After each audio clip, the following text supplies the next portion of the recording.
ఇప్పుడు మనం చెప్పుకునేటువంటిది వినాయక కథ అండి. ఈ వినాయక కథ భక్తి శ్రద్ధలతో ప్రతి ఒక్కరూ కూడా వినాలి.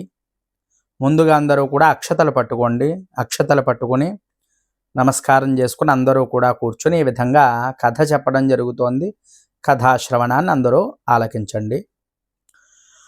ఓం శుక్లాంబరధరం విష్ణుం శశివర్ణం చతుర్భుజం ప్రసన్నవదనం ధ్యాయేత్ సర్వవిఘ్నోపశాంతయే అగజానన పద్మార్క్యం గజాననమహర్నిశం అనేకదంతం భక్తానాం ఏకదంతముపాస్మహే. పూర్వకాలంలో శ్రీమద్ అఖిలాండకోటి బ్రహ్మాండ నాయకుడైనటువంటి భగవంతుని సృష్టి విశేషముగు భారతదేశంలో చాలా కాలం పూర్వం చంద్రవంశానికి చెందినటువంటి ధర్మరాజు అనేటువంటి రాజుగారు జ్ఞాతుల వల్ల సిరి సంపదలన్నీ కూడా పోగొట్టుకుని భార్యతోనూ మరియు నలుగురు తమ్ముళ్లతోనూ కూడా అరణ్యవాసం చేస్తూ ఉన్నాడు. ఒకనాడు నైమిషారణ్యానికి వెళ్ళి అక్కడుండేటువంటి సౌనకాది మునీశ్వరులు ప్రముఖులందరికీ కూడా నమస్కారం చేసుకుని అనేకమైనటువంటి పురాణ రహస్యాలన్నీ కూడా బోధించుచున్నటువంటి సూత మహర్షి వారిని దర్శించారు. దర్శించి, అయ్యా, మేము మా దాయాదులచే దగా చెయ్యబడి ధనకనక వస్తువాహన రాజ్యాధికారాలన్నింటినీ కూడా పోగొట్టుకుని ఉన్నాము. ఈ కష్టాలన్నీ కూడా గడిచి మరలా మా రాజ్య వైభోగములు మరలా మాకు లభించడానికి ఏదైనా సులభమైన వ్రతాన్నుంటే మహానుభావ ఉపదేశించండి అని చెప్పి ఈ యొక్క సూత మహర్షి వారిని వేడుకున్నారు. అలా ప్రార్థించేటప్పటికీ సూత మహర్షి వారు వెంటనే ఏం చెప్పారు అంటే, వినాయక వ్రతం చెయ్యి అని చెప్పి ఆదేశించి ఈ విధంగా చెప్పుచున్నారు. ఓ ధర్మరాజా, ఒకానొక సందర్భంలో శ్రీ కుమారస్వామి వారు కైలాసవాసి అయినటువంటి పరమశివుడిని దర్శించి, తండ్రి, మానవులు ఏ వ్రతము చేయడం వల్ల సమస్తమైనటువంటి విద్య విజయ వైభవాలు పుత్ర పౌత్రాదిగా వంశాభివృద్ధిని పొంది కోరికలన్నీ కూడా తీరిన వారై సకల సుఖ సంతోషాలని పొందుతారో అటువంటి వ్రతం ఏదైనా ఉంటే మహానుభావ చెప్పండి అని చెప్పి మరి పరమేశ్వరుణ్ణి కోరాడండి. అందుకు సమాధానంగా పరమేశ్వరుడు ఈ విధంగా చెప్తాడు. నాయనా కుమారస్వామి, సర్వ సంపత్కరము, ఉత్తమము, ఆయుష్కామార్థ సిద్ధిప్రదము అయినటువంటి వినాయక వ్రతము అనేటువంటిది ఉంది. దీనిని భాద్రపద శుద్ధ చవితి నాడు ఆచరించాలి. ఆ రోజు ఉదయాన్నే ప్రాతకాలమే నిద్రలేచి స్నానం చేసి శుచిర్భూతుడై నిత్యకర్మలు నెరవేర్చుకుని తమ శక్తి మేరకు బంగారంతో కానీ వెండితో కానీ కనీసం మట్టితో కానీ ప్రతిమని తయారు చేయాలి. ప్రతిమ అంటే అండి ఇక్కడ చిన్న విగ్రహం అని చెప్పి కూడా వస్తుంది. అయితే ఇది ఎక్కడ పెట్టాలి? బొమ్మ చేసి ఇంటికి ఉత్తర దిక్కులో ఒడ్లు కానీ బియ్యం కానీ పోసి మండపాన్ని నిర్మించి అష్టదళ పద్మాన్ని నెరవేర్చి గణేశ్వర ప్రతిమని ప్రతిష్ఠించి మరి షోడశోపచారాలతో చక్కగా అర్చన చేసుకుని భక్తి శ్రద్ధలతో పూజ చేసుకోవాలి. గంధము, అక్షతలు, పత్రాదులు పూజించి ధూపదీపాలు, నైవేద్యాలు మొదలైనటువంటివన్నీ కూడా ప్రత్యేక రకములు 21 సంఖ్య ఈవేళ చాలా మంచిది. 21 రకాలైనటువంటి పండ్లతో కానీ 21 కుడుములతో కానీ స్వామికి నివేదన చేయడం చాలా విశేషము. అలాగే యథాశక్తిగా వేద విధులైనటువంటి బ్రాహ్మణులకి దక్షిణ తాంబూలాలు ఇచ్చి భక్తి శ్రద్ధలతో కథని ఈ యొక్క భక్తి శ్రద్ధలతో ఈ కథని విని ఎవరైతే ఈ వ్రతాన్ని చేస్తారో వారికి ఎటువంటి విఘ్నాలైనా తొలగిపోతాయి అని చెప్పి, అంతేకాకుండా ఈ గణపతి ప్రసాదం వల్ల సకల కార్యాలు సిద్ధిస్తాయి. షణ్ముఖునికి ఈ శివుని చెప్పిన విధానంగా ఈ వ్రతాన్ని నువ్వు కూడా ఆచరించినట్లయితే విదర్భరాణి దమయంతి ఈ వ్రతం చేయడం వల్లనే తాను ప్రేమించినటువంటి నలమహారాజును కూడా మరి పెళ్ళాడగలిగింది. వచ్చినవాడు శ్రీహరి అని చెప్పి కనిపెట్టి తనకి మరణం తప్పదు అని చెప్పి భావించి శ్రీహరి ఆజ్ఞతో నంది తన కొమ్ములతో గజాసురుణ్ణి ఉదరం చేల్చగా అందునుండి శివుడు బయటకు వస్తాడండి. అంతటా ఆ యొక్క శివుడు గజాసురుడి తలకి త్రిలోకానికి కూడా ఆధిపత్యాన్ని ఇచ్చేటువంటి వరాన్ని ఇచ్చి గజాసురుడి యొక్క తలతో కైలాసానికి వెళతాడండి. కైలాసంలో పార్వతీదేవి శివుని రాక కోసం తెలుసుకుని సంతోషించి స్వాగతం చెప్పేందుకై స్నానాలంకారాలు ముగించే సమయంలో చేతిలో ఉన్నటువంటి నలుగు పిండితో ఒక బొమ్మని తయారు చేస్తుంది. ఆ బొమ్మ చాలా సుందరం, చాలా అందంగా ఉంటుందండి. అందంగా ఉండేటువంటి ఆ బొమ్మకి ప్రాణప్రతిష్ఠాపన చేసింది. ఆ ప్రాణప్రతిష్ఠాపన చేసి ఆ బాలుడిని గుమ్మం దగ్గర కాపలాగా కూర్చోబెడుతుందండి. ఎవరిని కూడా లోపలికి రానివ్వకుండా చూడమని చెప్తుంది. ఆ సమయంలో ఈ యొక్క ఎవ్వరిని రానివ్వద్దు అనేటప్పటికీ ఎవరో ఏంటో తెలియదనమాట ఈ బాలుడికి కూడా. కొంత సమయానికి శివుడు వస్తాడు. కానీ ఆ గుమ్మానికి కాపలాగా ఉన్నటువంటి బాలుడు శివుడు ఎవరో తెలియక లోపలికి ప్రవేశించొద్దు అని చెప్తాడు. తన ఇంట్లో తనకే ప్రవేశం లేకపోతే ఎలా ఉంటుందండి? ఇద్దరి మధ్య కూడా వాగ్వివాదం జరిగింది. సరే, కోపోద్రిక్తుడైనటువంటి శివుడు తన త్రిశూలంతో బాలుని యొక్క కంఠాన్ని నరికేస్తాడు. ఇంతలో పార్వతీదేవి వచ్చి శిరస్సు లేని బాలుని చూసి విలపిస్తుంది. శివుణ్ణి ఎలాగైనా సరే బాలుణ్ణి బతికించమని వేడుకుంటుంది. అంతకుముందే గజాసురుణ్ణి సంహరించి తెచ్చినటువంటి శిరస్సును ఆ బాలుని మొండానికి అతికించి బాలుణ్ణి బ్రతికిస్తాడు. యొక్క గజాసురుడి యొక్క శిరస్సుకి శాశ్వత త్రిలోక పూజ్యతను కల్పిస్తానని చెప్పినటువంటి వరం ఈ విధంగా పనిచేసింది. గణేశుడు గజాననుడై త్రిలోక పూజ్యతను చేజెక్కించుకున్నాడు. ఆ తర్వాత శివపార్వతులకి కుమారస్వామిని జన్మిస్తాడు. ఒకనాడు దేవతలు, ఋషులు, మునులు అందరూ వచ్చి పరమేశ్వరుణ్ణి ప్రార్థిస్తారు గణాధిపత్యాన్ని ఇమ్మని. అయితే నేను జ్యేష్ఠుణ్ణి కాబట్టి నాకే విఘ్నాధిపత్యం ఇవ్వాలి అని చెప్పి విఘ్నేశ్వరుడు స్వామివారిని ప్రార్థిస్తాడు పరమేశ్వరుని.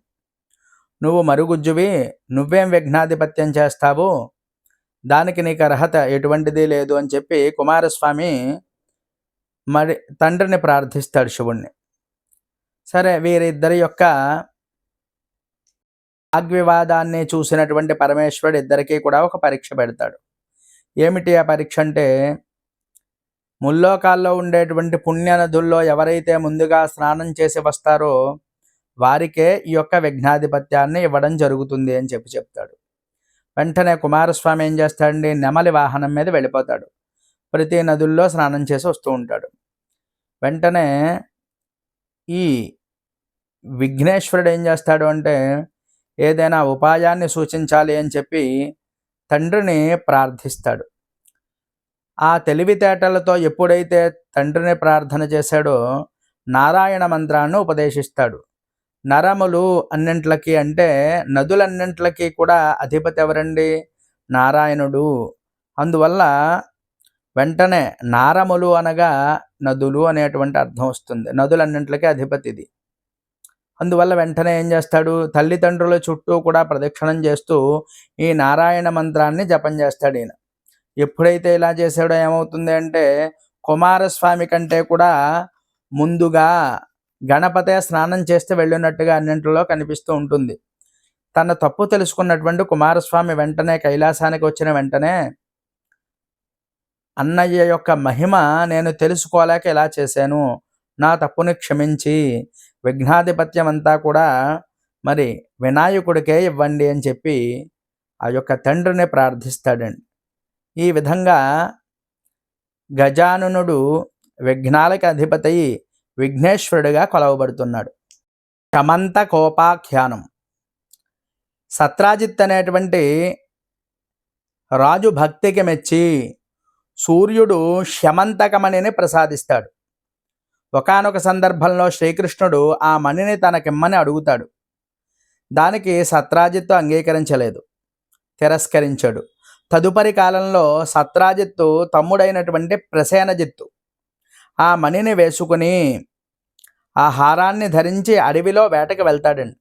వెళ్ళేటప్పటికి అక్కడ ఒక సింహం చూసి అదేదో మాంసపు ఖండంగా భావించి ఆ ప్రసేనజిత్తుని చంపేసి తిన్నగా ఆ మణిని తీసుకుని గుహలోకి వెళ్తుందండి. వెళ్ళేటప్పటికి అక్కడ ఉండేటువంటి జాంబవంతుడు అనేటువంటి భల్లూకరాజు ఆ సింహాన్ని చంపి ఆ యొక్క మణిని తీసుకుని తమ కుమార్తె అయినటువంటి జాంబవతికి ఇచ్చాడు. కానీ శమంతక మణి మీద ఉండేటువంటి ఆశతో శ్రీకృష్ణుడే తన తమ్ముణ్ణి చంపి దానిని అపహాస్యం అంటే దొంగిలించాడు అని చెప్పి ప్రసేనజిత్ ఒక పుకారుని లేవదీశాడండి. ఇదంతా కూడా ప్రజలందరూ నమ్మసాగారు. ఆ వార్త విని చాలా బాధపడి బలరాముణ్ణి ఓదారుస్తూ శ్రీకృష్ణుడు, అన్నయ్య బాధపడకు, వినాయక చవితి రోజు పాలపాత్రలో చంద్రుడి ప్రతిబింబం చూడడం వల్లే నాకు ఈవేళ ఇలాంటి అపవాదులన్నీ కూడా కలిగింది అని చెప్పి చెప్తాడు.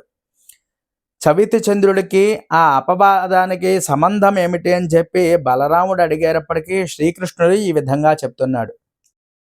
వినాయకుని జన్మదినమైనటువంటి భాద్రపద శుద్ధ చవితి నాడు కైలాసంలో కుబ్జధరుడైనటువంటి వినాయకుడు ఆనంద తాండవం చేస్తూ ఉండగా అక్కడే ఉన్న చంద్రుడు అది చూసి అపహాస్యం చేశాడు. అందుకు కోపించినటువంటి వినాయకుడు, ఓరి చవితి చంద్రుడా, ఈ రోజు నుంచి నిన్ను చూసిన వాళ్ళందరూ కూడా నీలాపనిందల పాలవుతారు గాక అని చెప్పి శపిస్తాడు. అనంతరం చంద్రుడు దేవతలు కలిసి ప్రార్థించిన మీదట భాద్రపద శుద్ధ చవితి నా జన్మదినం నాడు శివుడు కుమారస్వామికి చెప్పిన విధంగా నన్ను పూజించి ఈ కథ చెప్పుకునే కథాక్షతులు ఎవరైతే ధరిస్తారో వారు అపవాదుల నుండి బయటపడి అన్ని కష్టాల నుంచి కూడా బయటపడతారు, సుఖ సంపత్ సౌభాగ్యాలని పొందుతారు అని చెప్పి వరాన్ని ఇస్తాడు. ఆ సంగతి తెలిసి కూడా నేను గత వినాయక చవితి రోజు ఆయనను పూజ చేయకుండానే ఆ రాత్రి పాలకుండలో చవితి చంద్రుడి యొక్క ప్రతిబింబాన్ని, అంటే పాలు తీస్తూ ఉండగా ఆ పాల గిన్నెలో, ఆ పాల పాత్రలో ఆ యొక్క చంద్రబింబాన్ని చూడడం వల్లే ఈ యొక్క అపనిందల పాలు పడ్డాను. బలరాముడు తక్షణమే శ్రీకృష్ణుడి చేత వినాయక వ్రతాన్ని చేయించాడు. వ్రతం చేసుకునే కథాక్షతలు ధరించి శ్రీకృష్ణుడు తన అపనిందలన్నీ కూడా మాపుకునేందుకు గాను బయలుదేరుతాడండి. శ్రీకృష్ణుడు సరాసరి ప్రసేనజిత్తు వెళ్ళినటువంటి అడవికి వెళ్ళి అక్కడ తన మృత కళేబరాన్ని, దాని చెంతనే ఉన్న సింహపు అడుగు జాడల్ని చూసి వాటిల్ని వెన్నంటి వెళ్ళి జాంబవంతుడి జాడలు తెలుసుకుని అతని గుహలోకి ప్రవేశించాడు. జాంబవంతుడి యొక్క కూతురు జాంబవతి ఒక క్రీడాలోక కేళి కదంబవుగా కట్టి ఉంది శమంతకమని. దానిని తీసుకోబోయినటువంటి శ్రీకృష్ణుణ్ణి జాంబవంతుడు నిరోధిస్తాడు. ఇద్దరికీ కూడా పెద్ద యుద్ధం జరిగింది. జాంబవంతుడు ఓడిపోయాడు. శమంతకమణితో పాటు తన కూతురైనటువంటి జాంబవతిని కూడా ఇచ్చి శ్రీకృష్ణుడికి సమర్పించుకున్నాడు. శ్రీకృష్ణుడు జరిగింది అందరికీ చెప్పి మణిని సత్రాజిత్తుకి ఇచ్చేస్తాడు. శ్రీకృష్ణుడిని అవమానించి నిందించినందుకు సిగ్గుపడ్డటువంటి సత్రాజిత్తు తమ కుమార్తె అయినటువంటి సత్యభామని కూడా శ్రీకృష్ణుడికే ఇచ్చి వివాహం జరిపించాడు. అందువల్ల ఓ ధర్మరాజా, వృత్రాసురుణ్ణి చంపేందుకు ఇంద్రుడు గంగను భూమికి తెచ్చేటప్పుడు భగీరథుడు, క్షీరసాగర మదనముకు దేవదానవులు, సీతాన్వేషణలో శ్రీరాముడు, కుష్ఠువ్యాధి నివారణకు సాంబుడు కూడా ఈ వినాయక వ్రతాన్ని చేసి విజయము ఆయురారోగ్యాలని కూడా పొందారు. ఈ వ్రతాన్ని చేసిన భక్తులు తలచినటువంటి పనులన్నీ తక్షణమే సిద్ధి అయ్యి విఘ్నాలన్నీ కూడా నివారింపబడతాయి. కనుకనే సిద్ధి వినాయకుడు అన్నారు. విద్యార్థులకి విద్యని, జయార్థులకి జయాన్ని, ధనార్థులకి ధనాన్ని, పుత్రార్థులకి పుత్రుల్ని ప్రసాదిస్తుంది ఈ వ్రతం. వితంతువులు పూజించినట్లయితే మరో జన్మలో వైధవ్యం రాకుండా ఉంటారు. కాబట్టి ధర్మరాజా, నువ్వు ఈ వ్రతాన్ని చేసి నీ శత్రువుల్ని గెలిచి మళ్ళా రాజ్యాన్ని పొందు.